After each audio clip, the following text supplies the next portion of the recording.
नमस्कार। इस वीडियो में आज हम व्यवसाय की अवधारणा, व्यवसाय का विकास और परिवर्तित व्यावसायिक संरचना के बारे में अध्ययन करेंगे। व्यवसाय की अवधारणा को समझने से पहले व्यवसाय के बारे में हम समझ लें कि व्यवसाय किसे कहते हैं। व्यवसाय का अर्थ है व्यस्त रहना, बिजी रहना। ऐसे किसी भी धंधे से हम व्यवसाय के अर्थ को समझें जिसमें लाभ प्राप्ति हेतु व्यक्ति विभिन्न प्रकार की क्रियाओं में नियमित रूप से व्यस्त रहता है। अर्थात हम ये समझें कि मनुष्य की बहुत आवश्यकताएं होती हैं और उन आवश्यकताओं की पूर्ति करने के लिए वो धन कमाता है। तो इस प्रकार से जहाँ पर कोई सा भी व्यक्ति का ऐसा धंधा जिसमें लाभ की प्राप्ति हो, आर्थिक रूप से वो धन कमाने के लिए मेहनत करे, तो ऐसे कार्य को व्यवसाय कहते हैं। व्यवसाय का संबंध आर्थिक क्रिया के रूप में हमने समझा है जिसमें वस्तुओं का उत्पादन, विक्रय और सेवाओं को प्रदान करना सम्मिलित है। अब हम यहाँ व्यवसाय का संबंध सबसे पहले आर्थिक क्रियाओं से लेते हैं, वस्तुओं और सेवाओं के उत्पादन से लेते हैं और वस्तु और सेवाओं का नियमित रूप से विनिमय और उनसे प्राप्त आर्थिक लाभ से इसको हम समझते हैं। तो इस प्रकार से व्यवसाय का संबंध इन चारों पॉइंट से है।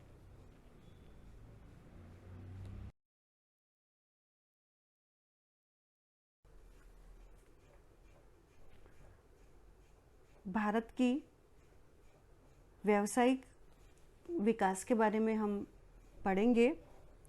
हम देखते हैं कि भारत की सामाजिक सांस्कृतिक पृष्ठभूमि बहुत ही समृद्ध रही है। एक समय था जब भारत सोने की चिड़िया कहा जाता था। सभी लोग जानते हैं कि भारत में भारतीय अर्थव्यवस्था बहुत विकसित थी। मोहनजोदड़ो, हड़प्पा की संस्कृति और अन्य ऐतिहासिक साक्ष्य से जो प्राप्त प्रमाण मिलते हैं, लिखित दस्तावेज जो हमें दिखाई देते हैं, उनसे सिद्धि होती है कि भारत सोने की चिड़िया रहा है। भारत में कच्चे माल के भंडार, असीम धन संपत्ति बहुत थी। इसी वजह से विदेशी आक्रमण यहाँ बहुत हुए और बहुत लंबे समय तक हमारे यहाँ विदेशी रहे। यह न केवल कृषि बल्कि अन्य आंतरिक और बाहरी व्यापार वाणिज्य में भी बहुत उन्नत रहा। व्यावसायिक क्षेत्र में अन्य देशों से तुलना करने पर हम पाते हैं कि भारतीय व्यवसाय अपनी विलक्षणता, गतिशीलता, समृद्धता और गुणात्मकता के कारण बहुत आगे था। हम देखें कि धीरे धीरे भारत में यहाँ सबसे पहले हम ये देखें कि भारतीय अर्थव्यवस्था पूर्णतया कृषि पर आश्रित थी। समस्त व्यक्ति के पास व्यवसाय केवल कृषि ही था। छोटे छोटे लघु और कुटीर उद्योग धंधे थे, लेकिन उनका मुख्य व्यवसाय कृषि ही था। भारत का विश्व व्यापार और वाणिज्य में बहुत अधिक योगदान रहा है। यहाँ हम देखते हैं कि तांबा, पीतल के बर्तन, गहने, सजावटी सामान आदि का उत्पादन भी यहाँ से होता था। यहाँ समुद्र से निर्यात होकर ये बाहर जाता था और फिर वहाँ से तैयार होकर यहाँ पर आता था। हम ये देखें कि गणना के लिए अंक प्रणाली तो भारत में पहले से विकसित थी। यहाँ श्रम विभाजन, संयुक्त परिवार प्रणाली का विकास था और इस प्रकार भारत अपनी समृद्धि और व्यावसायिक धरोहर के लिए प्रसिद्ध रहा। प्राचीन अर्थव्यवस्था पूर्णतया कृषि पर आश्रित होने के कारण व्यक्ति अपनी आवश्यकताओं की पूर्ति कृषि के माध्यम से ही पूरी करते थे। धीरे धीरे हम ये भी देखते हैं, पहले हम ये भी देखते हैं कि वस्तुओं का उत्पादन व्यक्ति स्वयं के लिए ही करता था। वस्तु विनिमय की व्यवस्था थी, मुद्रा का प्रचलन नहीं था। हर व्यक्ति, हर परिवार अपने लिए ही उत्पादन करता था और उपभोग भी स्वयं ही करता था। लेकिन धीरे धीरे उत्पादन का विस्तार हुआ, विकास हुआ, वस्तु विनिमय की व्यवस्था धीरे धीरे समाप्त होने लगी और मुद्रा का प्रचलन बढ़ा। धीरे धीरे मुद्रा विकसित हुई।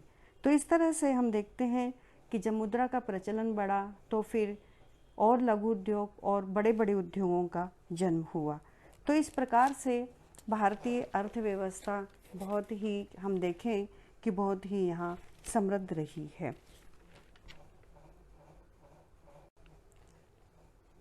अब हम बदलता हुआ व्यावसायिक नगरीय ढांचे के बारे में अध्ययन करेंगे। भारतीय संविधान में यह प्रावधान है कि भारत का प्रत्येक नागरिक समान अधिकार रखता है। यहाँ जाति भेद, वर्ग भेद, लिंग भेद के अनुसार किसी के साथ कोई भेदभाव नहीं है। भारतीय समाज में जाति, वर्ग, लिंग, परिवार आदि में आवश्यकता अनुसार इसीलिए परिवर्तन होते रहते हैं। हम देखते हैं विश्व में सामान्यतः 18वीं शताब्दी तक कोई औद्योगिक क्रांति नहीं हुई, परंतु 18वीं शताब्दी औद्योगिक क्रांति का युग था। यहाँ नगरों के विकास के साथ साथ औद्योगिक और व्यावसायिक ढांचे में आमूलचूल परिवर्तन हुए।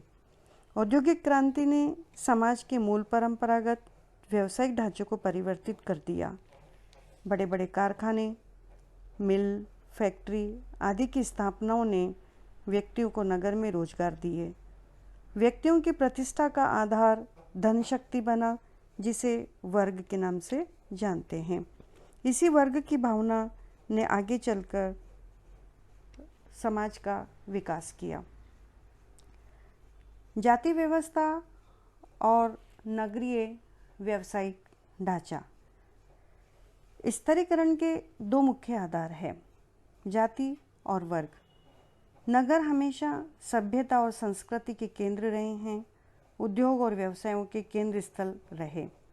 यहाँ देखते हैं हम कि विभिन्न प्रकार की वस्तुओं का उत्पादन होता है। कल कारखानों, मिल, फैक्ट्री आदि यहाँ पर है, जिनमें हजारों लोग अपनी योग्यता, क्षमता, कार्यकुशलता और अपनी इच्छा के आधार पर कार्य करते हैं।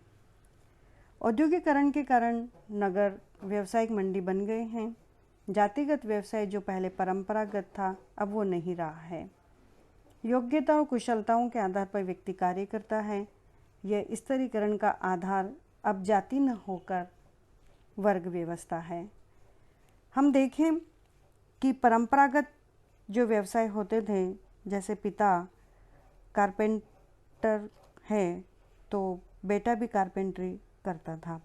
लेकिन आज हम देखते हैं कि नगरों के अंदर यदि पिता कारपेंटर है तो उसका बच्चा अपनी योग्यता, कुशलता के आधार पर अपने व्यवसाय को बदल लेता है। वो इंजीनियर या अन्य किसी भी व्यवसाय को अपना सकता है। तो इस प्रकार से आज हमें नगरों के अंदर व्यावसायिक संरचना में परिवर्तन दिखाई देता है। दूसरा हम इसमें पॉइंट लेते हैं नगरीय वर्ग व्यवस्था। भारत चूँकि गाँवों का देश है, यहाँ का मुख्य व्यवसाय कृषि है।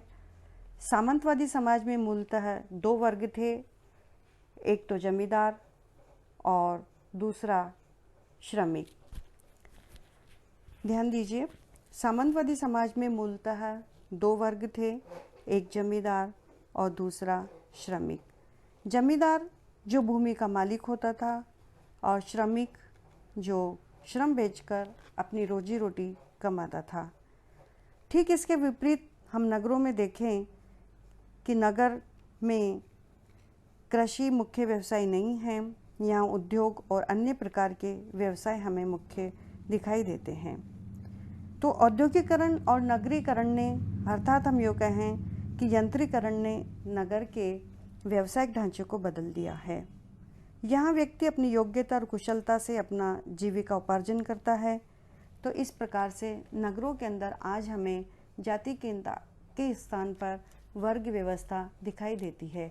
वर्ग व्यवस्था एक खुली व्यवस्था है जिसमें व्यक्ति अपनी व्यवसाय में परिवर्तन कर सकता है। लेकिन जाति व्यवस्था चूँकि बंद व्यवस्था थी, तो इस कारण से व्यक्ति अपने व्यवसाय में बदलाव नहीं ला सकता था।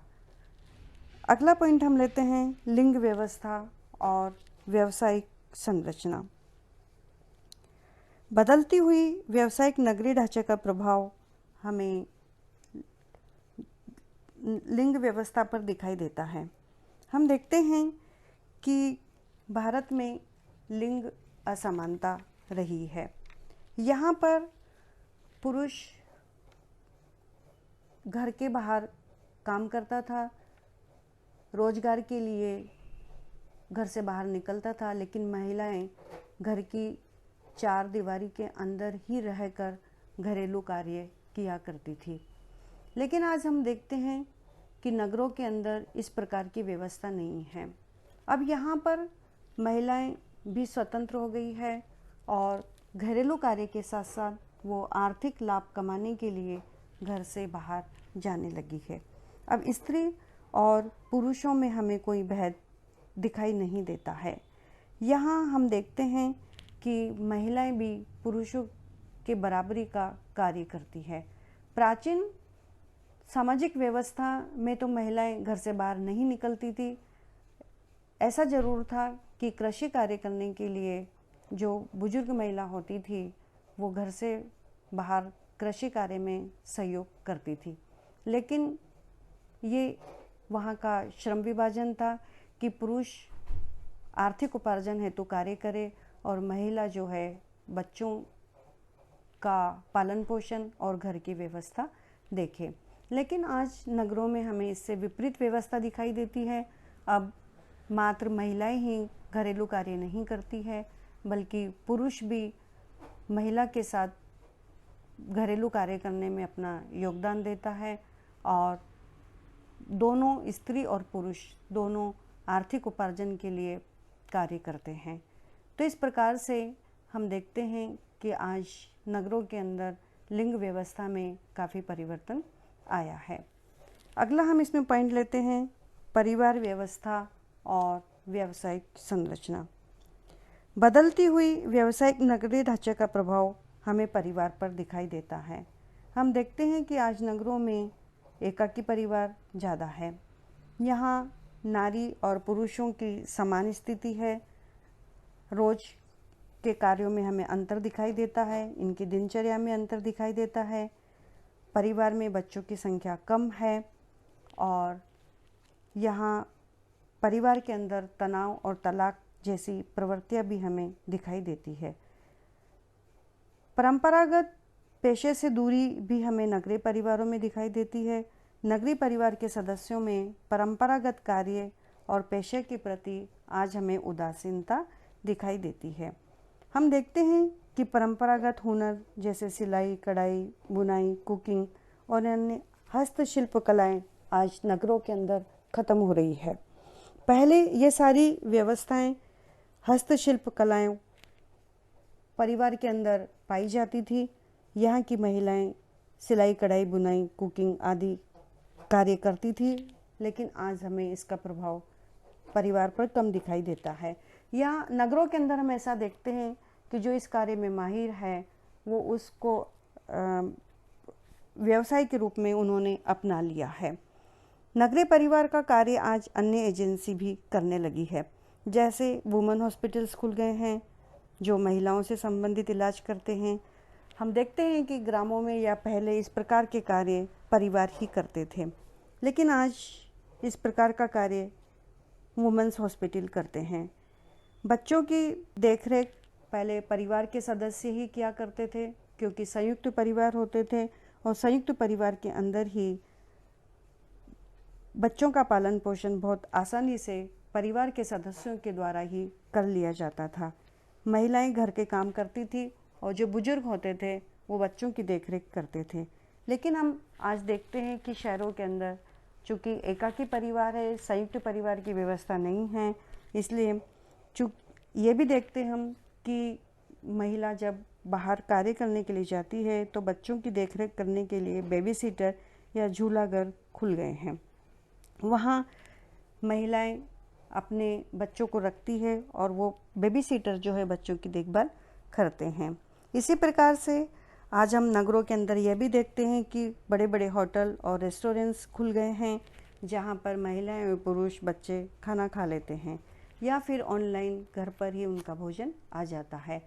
ग्रामीण क्षेत्रों में या प्राचीन समय में थोड़े समय पहले इस प्रकार की व्यवस्था नहीं थी। घर पर ही खाना बनता था और घर पर ही सारे कार्य होते थे।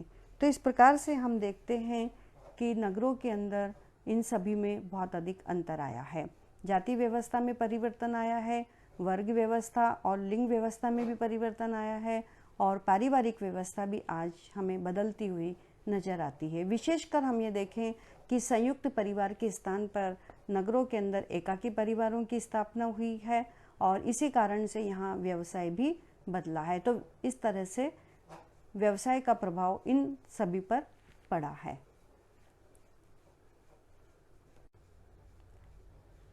मार्क्स ऐसे प्रथम विचारक थे जिन्होंने धन, शक्ति और शोषण की पृष्ठभूमि में सामंती और पूंजीवादी व्यवस्था को उत्तरदायी माना था।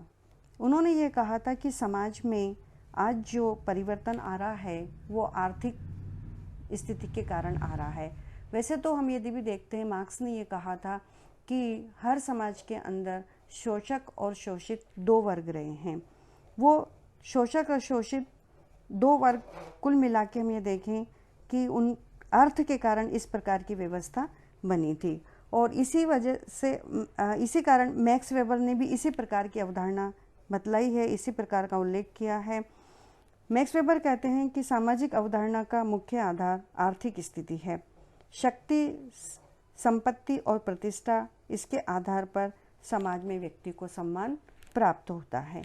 तो इस प्रकार से हमने आज इस वीडियो के अंदर व्यवसाय का अर्थ और व्यवसाय का विकास और व्यावसायिक बदलता व्यावसायिक नगरीय ढांचे के बारे में अध्ययन किया है।